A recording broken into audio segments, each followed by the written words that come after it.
Happy Eid মুবারক। ঈদের শুভেচ্ছা আপনাদের সবাইকে। যারা ১ মাস রোজা করলেন, রমজান মাস পালন করলেন, নামাজ পড়লেন, ৫ ওয়াক্ত তারাবি করলেন, অনেক কষ্ট করে। কোনো জিনিস সহজে মিলে না। যারা আল্লাহকে ভয় করে তারাই ধর্ম করে, আল্লাহকে যারা ভালোবাসে তারাই আল্লাহর কথা স্মরণ করে, পরকালকে যারা মনে করে তারাই রমজান মাস পালন করে ভালোভাবে। আর যারা আল্লাহ ভগবান সব কিছু মানে তাদের কাছে ধর্ম এসব কিছু না। অনেক কষ্ট করে রমজান মাসটা পালন করে অনেকে। 30টা দিন না খেয়ে থাকা কষ্টকারী ব্যাপার, কিন্তু ভালোবাসে এতটা কিছু বুঝতে পারে না।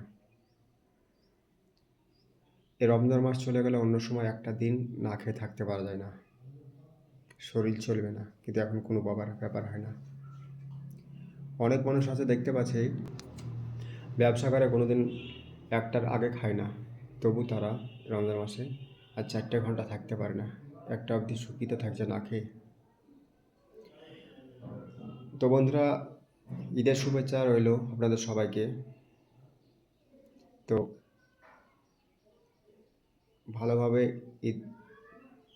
ঈদের দিন চলাফেরা করো। রোজার মাসে যেভাবে সব চলাফেরা করলে এভাবেই পরবর্তীতেও চলাফেরার চেষ্টা করো ভালোভাবে। কেউ ঘুরতে যাবে অনেক জায়গায়, ইয়াং জেনারেশনরা ঈদের উপলক্ষে ঘুরতে যাবা, ভালোভাবে ঘুরে আসবা, ভালোভাবেই কোনো দিকে কর্ণপাত না করে, কোনো ঝামেলা না করে। 1 মাস রোজা করার পর সে রোজাটাকে নষ্ট করে দিও না। কিছুক্ষণ সময়ের জন্য খারাপ ব্যবহার করে কারোর সঙ্গে খারাপ ব্যবহার করবে না, ভালোভাবে চলাফেরা করবে। এটা আপনাদের সঙ্গে রইল। আর যারা রোজা করে না তাদেরকেও কিছু বলার দরকার নেই, প্রয়োজন নেই। আপন নিজের কর্তব্য নিজে পালন করুন। ওদেরকে কিছু যদি বলতে যান আপনারই 12টা বাজিয়ে দেবে, রোজা ভেঙে যাবে।